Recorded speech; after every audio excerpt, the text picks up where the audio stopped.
May I have his number again, please? ZFINKANSIEPEL. Inches square. It partially refreezes after it is thawed. Imagine risking your life daily for jobs that seem unimaginable today.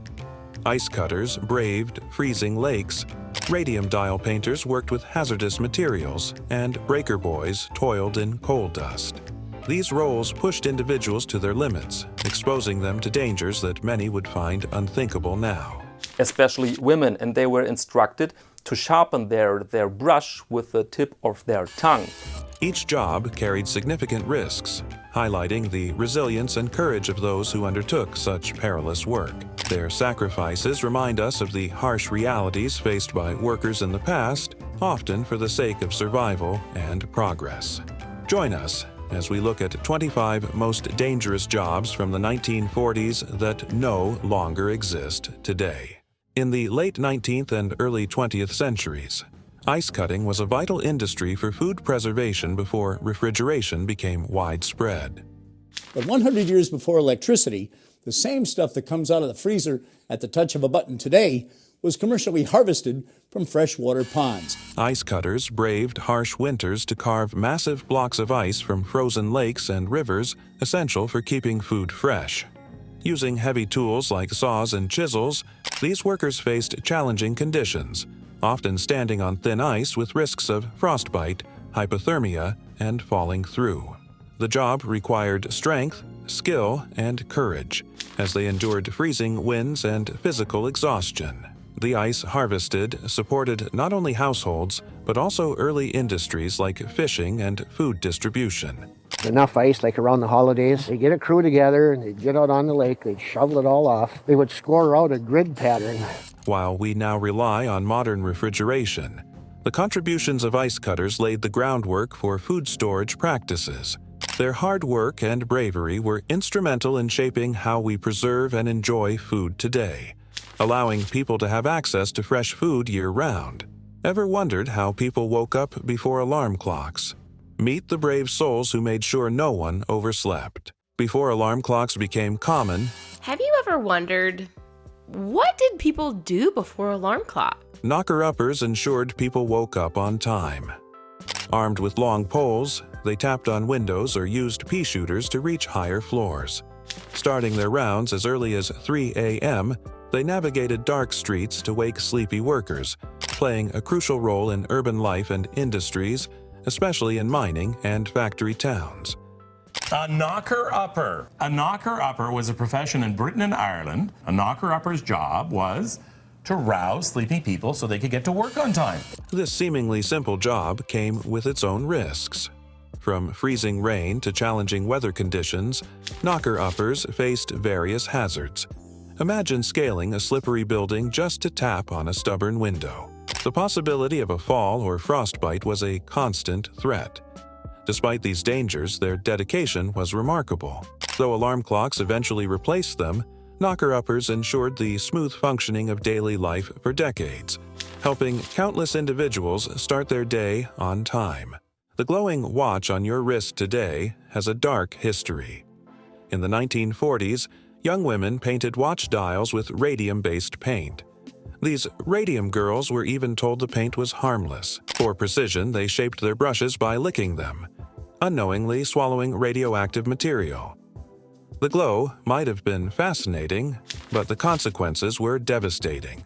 The radioactive material from the radium affected the DNA of these women, and it caused cancer or it caused the cells to die. Exposure to radium caused severe illnesses, including bone necrosis and cancer. Many painters lost their lives before the dangers of radiation were understood. Their tragic stories led to improved workplace safety standards. Today, their fight for justice reminds us of the price paid for advancements in technology. How do you test air quality without machines? By breathing it in off-course, just like the courageous lung testers of the 40s. Imagine testing poisonous air by breathing it in. That was the grim reality for gas testers in coal mines, particularly in the late 19th and early 20th centuries. Before modern sensors, these workers entered mines to gauge air quality, relying on their own reactions, like coughing or gasping, to judge if the air was safe. This method was crude, dangerous, and utterly terrifying. Of the different pressure gradients, the way waters could move, potential cracking that we can cause in aquatards. Prolonged exposure to toxic gases often led to chronic respiratory diseases or even death. These unsung heroes risked their lives daily to protect miners from unseen dangers. Their sacrifices were crucial in raising awareness about air quality and ultimately paved the way for better safety standards in workplaces worldwide. Today, we owe a debt of gratitude to those who faced such perilous conditions to ensure the safety of others. Being a switchboard operator in the 1940s was more than just connecting calls. It involved managing a complex web of wires and bustling telephone exchanges. The lights would light up here, and when they would light up, we would answer them. We would say, "May I help you?" And they would tell us what city they wanted to call. Operators manually routed calls using levers, often working long shifts without breaks. They needed quick reflexes and sharp focus to handle multiple calls simultaneously. Okay, is there any type of special address that you have for this other than Mr. Lyons at the zoo? No, I don't have an address. He doesn't have one.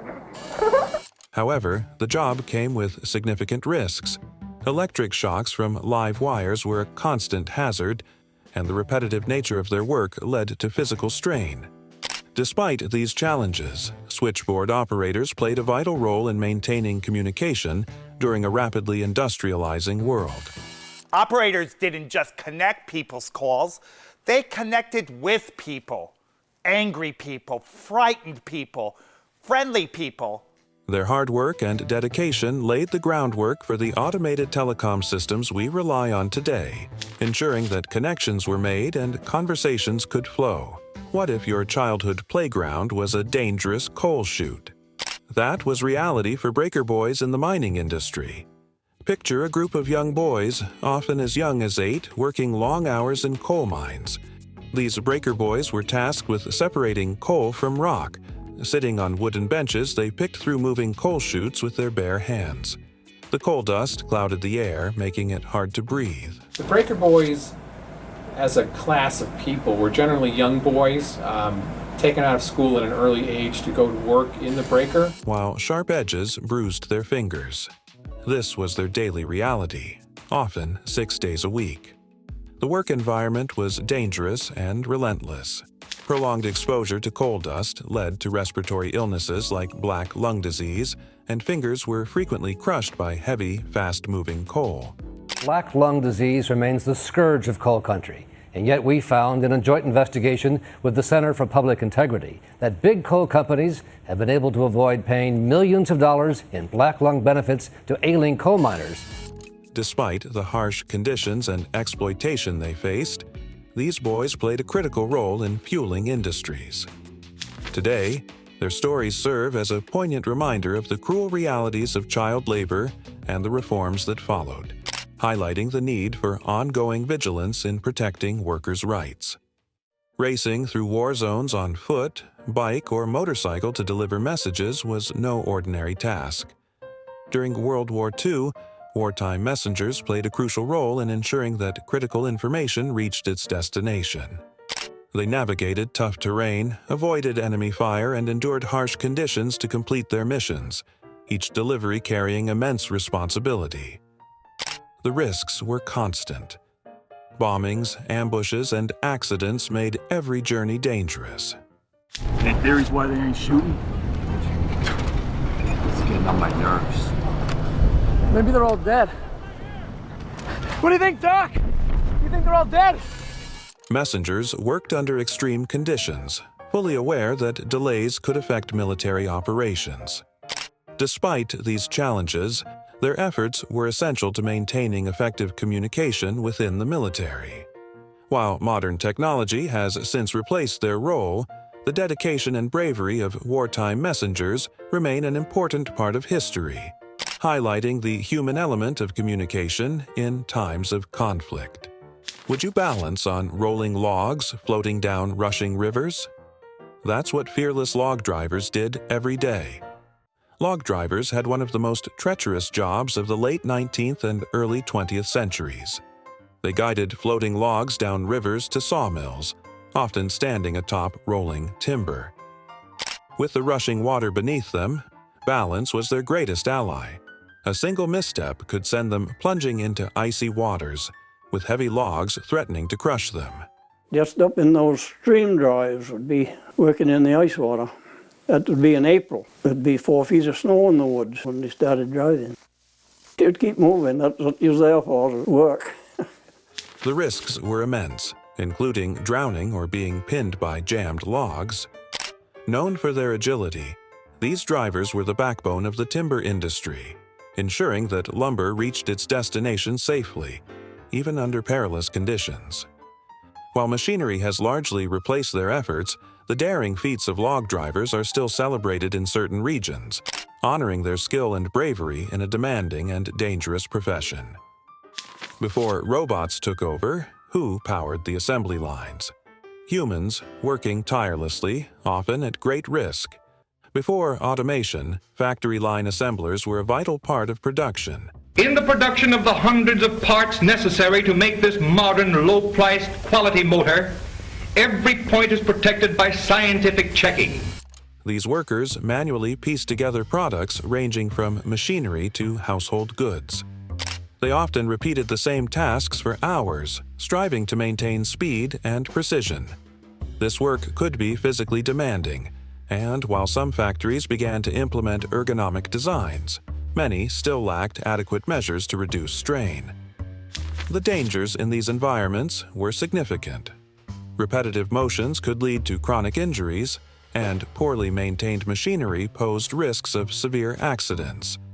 Despite these challenges, the contributions of these workers were crucial to industrial growth during a transformative period.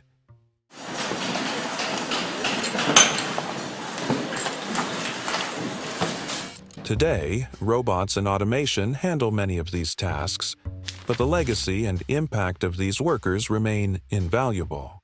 Ship scuttlers had a unique job of deliberately sinking old ships.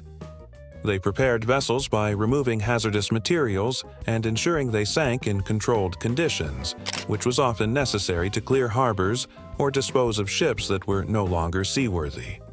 In some cases, scuttling was also done to create artificial reefs. Explosives were sometimes used to expedite the sinking process, adding a layer of danger to the task.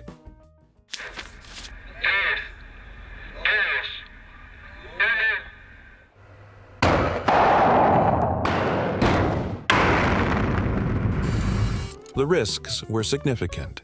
Drowning, mishandling explosives, and exposure to toxic substances like asbestos were all potential hazards.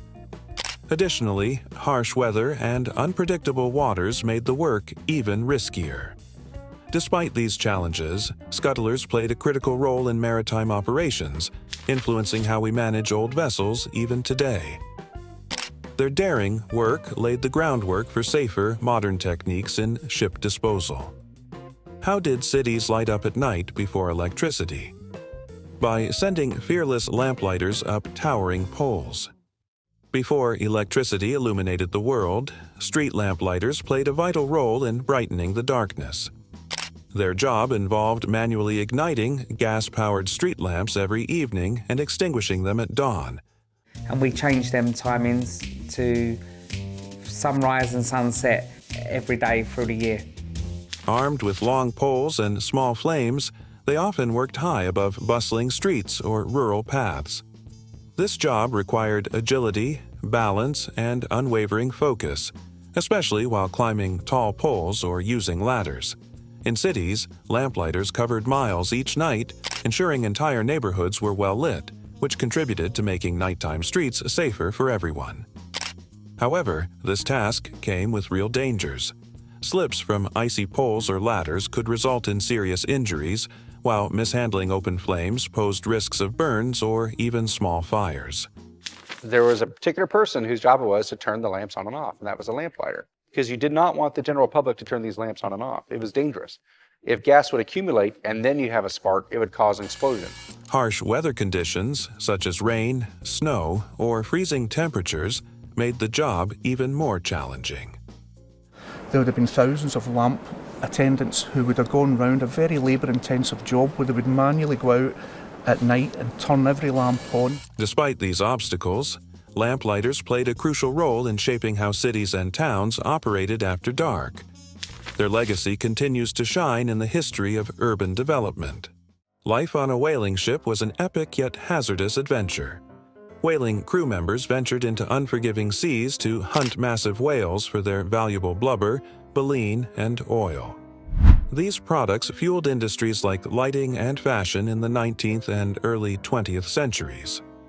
Whalers faced unpredictable weather, towering waves, and the raw power of the whales themselves. Equipped with basic tools, they worked tirelessly in small, unstable boats, harpooning whales and battling them to bring home their prize. The risks were significant. A single flip of a whale's tail could destroy a boat and injure or kill its crew. Many whalers drowned, succumbed to injuries, or faced harsh conditions on extended voyages that often lasted months, with limited supplies and cramped living spaces.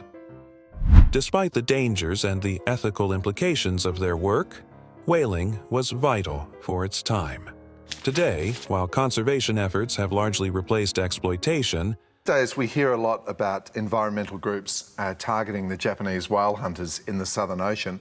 Well, 31 years ago, they were targeting the Australian whaling industry. the courage and challenges faced by these crews are remembered in maritime history. Who cleaned up the aftermath of deadly epidemics? Meet the unsung heroes who risked it all for public health. Imagine walking into homes and streets filled with disease and death.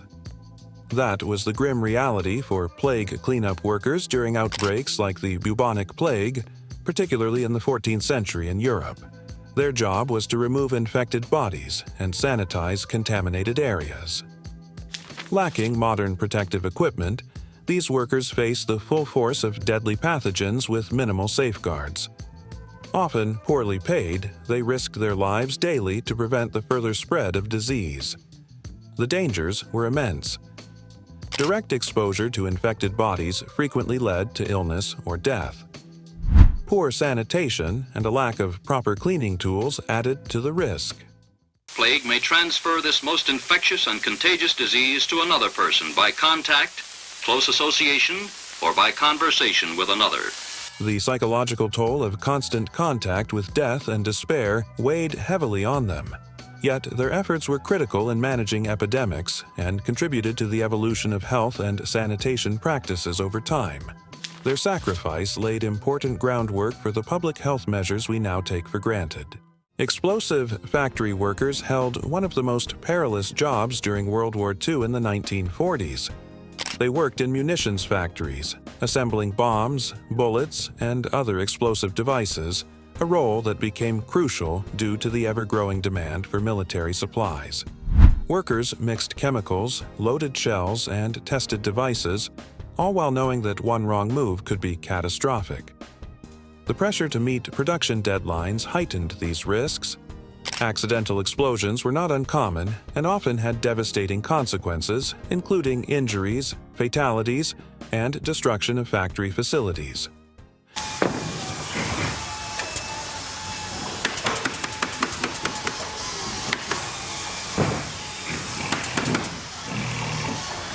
Workers were also exposed to toxic chemicals that caused long-term health issues, such as respiratory problems and skin conditions.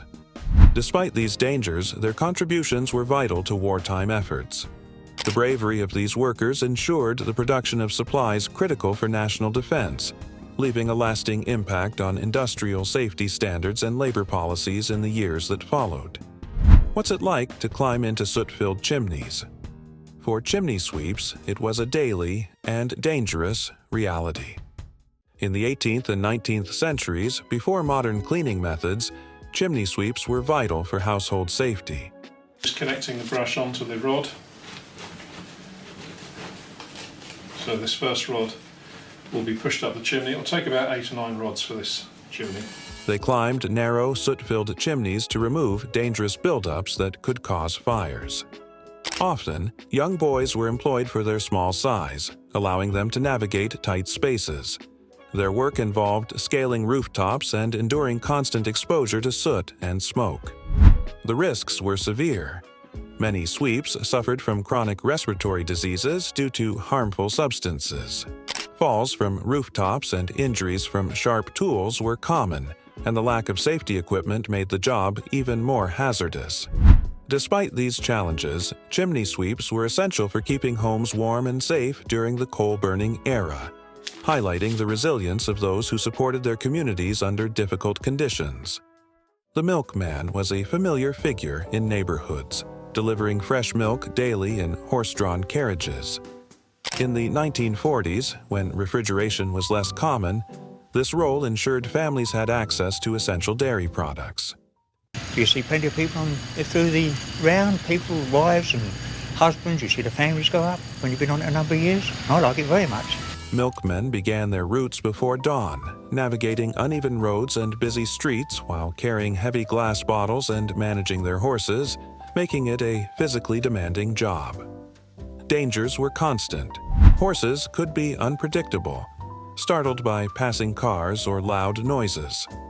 Runaway carriages and icy roads posed significant risks, and severe weather made deliveries even harder. Despite these challenges, milkmen were essential to daily life, providing communities with their morning essentials. However, as home refrigeration became widespread in the latter half of the 20th century, the role of the milkman declined, leaving a nostalgic legacy of community connections and unique challenges. Would you live alone in the wilderness to protect forests?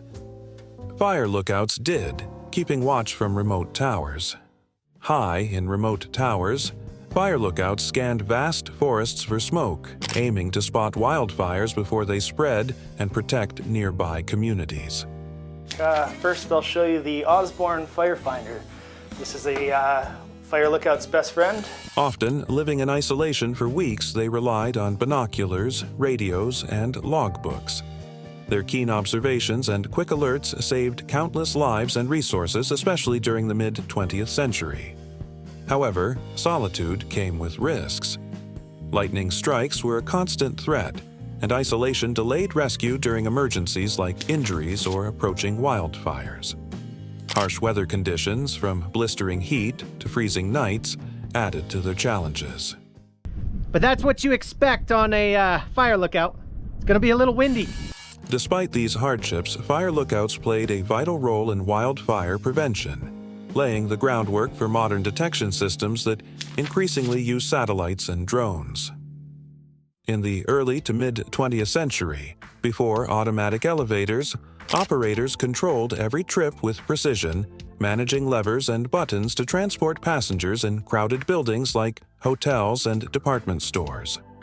This demanding job required sharp focus, quick reflexes, and excellent customer service, especially during peak hours. There are actually 4 man-operated elevators, including this freight elevator. And the building says it's all about personal interaction. Mechanical malfunctions posed significant hazards, sometimes leading to accidents that injured both passengers and operators. Repetitive strain injuries were common due to long shifts, and operators had to respond to emergencies like power failures or stuck elevators. Despite these risks, they played a crucial role in urban life, ensuring safe vertical transportation before automation took over in the latter half of the century. Could you endure blistering heat while stirring molten iron? Iron puddlers braved extreme conditions to fuel industries. Iron puddlers worked in extreme heat, stirring molten iron in furnaces to remove impurities through a process called puddling. This method was essential for producing wrought iron, highly valued in the 19th century, though its use declined by the 1940s with advancements in steel production. Puddlers endured intense temperatures, wielded heavy tools, and remained vigilant for hours.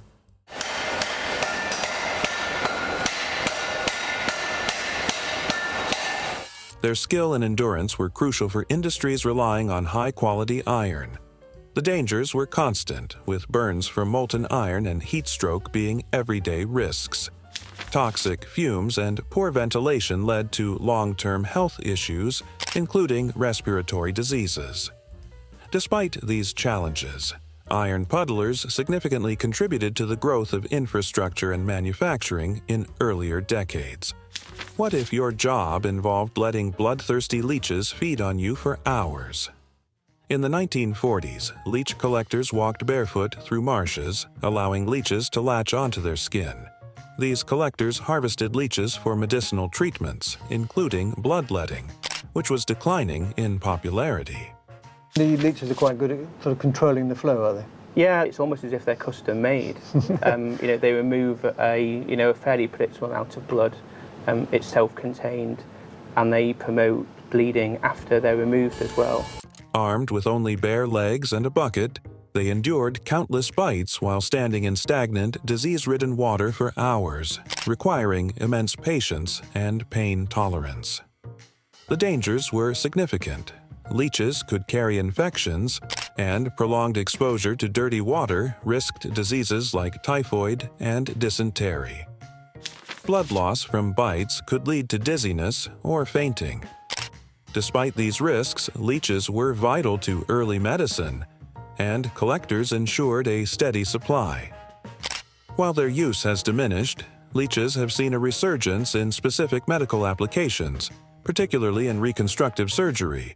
Good little creatures, I tell you what. They were tiny little ones. When they get out, they were like my finger. But it was good. It was exciting for me. Highlighting the importance of leech collectors in healthcare history.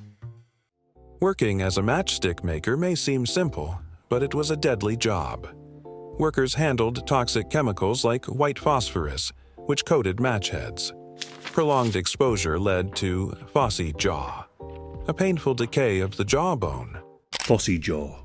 The symptoms of this disease will begin with severe pain in the teeth and gums. This will lead to inflammation of the gums, and teeth will start to fall out. Factories were cramped, poorly ventilated, and filled with chemicals, putting workers at constant risk. The high flammability of materials also led to frequent explosions and fires, resulting in many injuries and fatalities, particularly among women and children. While safety regulations and safer chemicals have improved conditions in many industries, the sacrifices of matchstick makers serve as a stark reminder of the dangers in industrial history and the need for ongoing workplace safety vigilance. Imagine forging iron in blistering heat, knowing one slip could cost you dearly. Urban blacksmiths were essential to city infrastructure in the early to mid-20th century, particularly in the 1940s. They crafted tools, repaired machinery, and forged iron goods vital for urban life. Working in blistering heat, they hammered glowing metal with precision, facing dangers like burns, eye injuries, and amputations. Long hours and extreme temperatures also affected their health. Despite these challenges, blacksmiths maintained vehicles and created custom parts, keeping cities functional. And once the thing is over, and they were busy in the night, they had to walk on whatever time they were a bit out. Yeah. They were a bit out. How many hours a day would you work then? Oh, 10 hours was the... While traditional blacksmithing declined in the 1940s due to modern manufacturing, the legacy of their craft continues to influence our urban landscape, with some practices still thriving in specialized and artistic forms. In the 1940s, asbestos miners extracted what was often hailed as a miracle material due to its exceptional insulation and fireproofing properties. The demand for asbestos was high, and miners worked in poorly ventilated tunnels, inhaling dust-filled air laced with asbestos fibers. What they didn't fully understand was that each breath brought them closer to deadly illnesses like asbestosis, lung cancer, and mesothelioma. So that the cells now become cancerous. Either you get a lung cancer or the disease we call mesothelioma, this cancer of the lining of the lung. The dangers extended beyond respiratory diseases. Tunnel collapses and equipment accidents were common in the hazardous mining conditions. Despite these risks, these miners contributed significantly to industrial progress. while the devastating effects of asbestos exposure became more widely recognized in subsequent decades, leading to widespread bans and safety reforms. Their plight remains a stark reminder of hidden workplace dangers and the importance of worker safety. Could you handle the pressure of fueling planes with one spark away from disaster? In the early days of aviation, refueling was manual and labor-intensive. Refuelers climbed ladders with heavy hoses to pump fuel into planes, often in harsh weather and dealing with flammable materials. Risks included spills, toxic fumes, and fires from static electricity. South Korea's first ever aerial refueling tanker arrived on Monday, drastically upgrading the Air Force's capacity by increasing its operation time. They had to be quick and precise, especially during wartime when military planes needed rapid turnarounds. Despite these dangers, their work was essential for advancing aviation.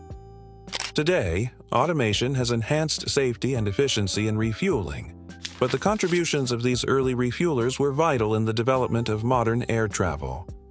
How brave must you be to fly an untested aircraft, knowing it might fail mid-air? Test pilots in early aviation were ultimate risk-takers, flying unproven aircraft designs and pushing them to their limits. Operating with rudimentary technology and minimal safety features, they relied on instinct and courage. A single mistake or design flaw could lead to fatal crashes, yet these pilots were crucial in identifying and fixing issues before accidents occurred. And they were shouting on the radio that we were being attacked by Japan. Mechanical failures, unpredictable weather, and the absence of ejector seats made every flight a gamble. Particularly during and after World War II, their daring efforts shaped the future of air travel, paving the way for safer, more advanced aviation technologies. Their legacy continues to influence aviation today,